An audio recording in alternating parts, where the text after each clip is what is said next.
In this world, most people are born with dreams. They dream that someday they will become doctors, engineers, superstars, or like the world's heroes. To most, they can achieve their dreams. These dreams give each woman, man, and child a reason to live every day and a reason to get up every morning and work hard. I had no dreams growing up. I never thought about becoming a doctor or owning that fancy car or even going to college. I was born a refugee, and refugees don't dare dream. But when we dare dream, there are no limits to what we can achieve. What does the word refugee mean to you? For me, that means courage. It means being willing to uproot yourself from your home. In order to find safety, maybe because of violence in their country or lack of food or lack of freedom to be politically or religiously who they are. But on a personal level, the word refugee just means family to me. Life as a refugee was pretty hard for me because we had these people who helped us and they gave us food, but the food was not enough. So the food we had to finish it in like 1 month. So because the food was not that much, we had to try to eat it slow so that at the end of the month we wouldn't be hungry. I remember walking like a long way to go get some water or some woods so my family can cook. Also, there's this agency that gave us food, but it was not enough for all the 7 kids, and some of us had to skip a meal so the others could eat or take turns.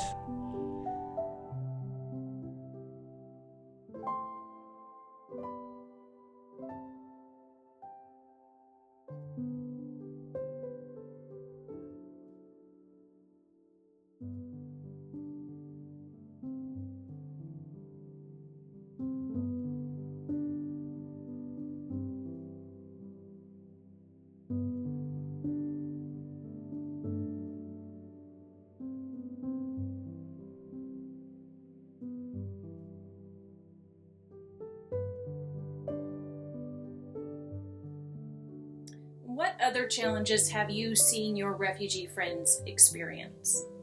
A lot of cultural challenges out there. Just understanding, what is expected in business, in paperwork, in how things are done, and how to buy a car, how to get insurance, how to drive.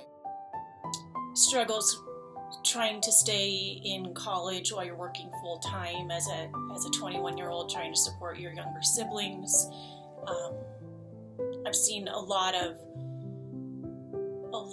pain in the separation they have from the family members that are still in refugee camps. I think they've had financial struggles, they've had struggles getting jobs, they've had struggles learning language, they've had struggles being accepted.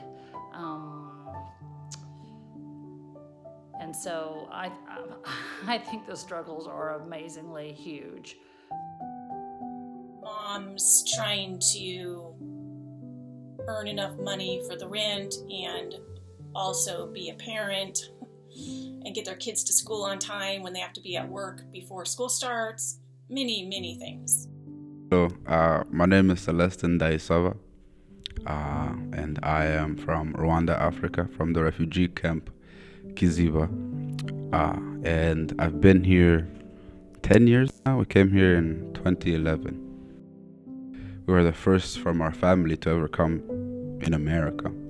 So we were all by ourselves. It was me, my mom, and my two younger siblings. So while I went to school, my brother was in daycare, and my mom had to take my little sister everywhere with her. And then we were, after a year or so, my mom couldn't take care of us and pay the rent and everything. So we were evicted and we became homeless. Have any of your refugee friends experienced racism that you know of? Yes. Yes, definitely. Like for as long as I can remember, refugees have been like discriminated against. In our country where we're from, in Rwanda, the ID cards for citizens were called indangamuntu, which means they identify a human, and then the ID cards for refugees were called indangamunzi, which means they identify a refugee. And whenever you went to look for a job, no matter how educated you were, if you had indangamunzi, which was the refugee identification, you were less likely to get a job than the person who had the other form. It's a really sad thing to me that my presence will cause American-born individuals to behave better around my friends who might look different than us or might have an accent, and that is that's shameful and something I hope that we grow out of as a nation. I've seen friends go to the hospital. I was with a friend who was in labor and not getting the care that she needed until I arrived. And this was a friend who's completely fluent in English and educated and wonderful. And she was just not getting the care that I know that one of my own biological children would have received. And that was really hard to see.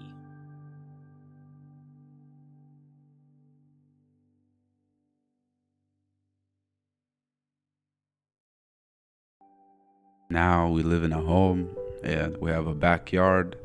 We live near a park and we can invite our friends over and be as loud as we want because we don't live in apartments anymore. But we try to respect our neighborhood. And it's nice, it's beautiful, it's big, has enough room and space for everybody. And I enjoy it. And my mom does too. I have hope. I have hope for a good future, a bright future. I know that my education won't be wasted, and if I end up not being successful, I feel like I could blame that on myself because I've been given a chance to go to school, get educated, and just decide what I want my future to be.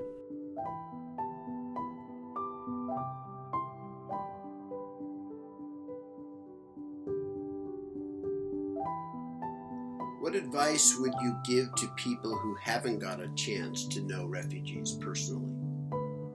Find some.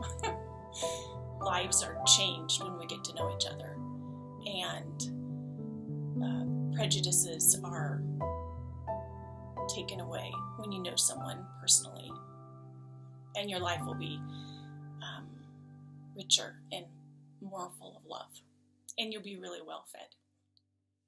Being able to spend time with refugees, people of a different culture, people that are entrepreneurial, that are friendly, that are eager to learn, eager to be successful in a new country, that are just so eager to learn from you and to both accept kindness and give you kindness and love. It enriches your life incredibly.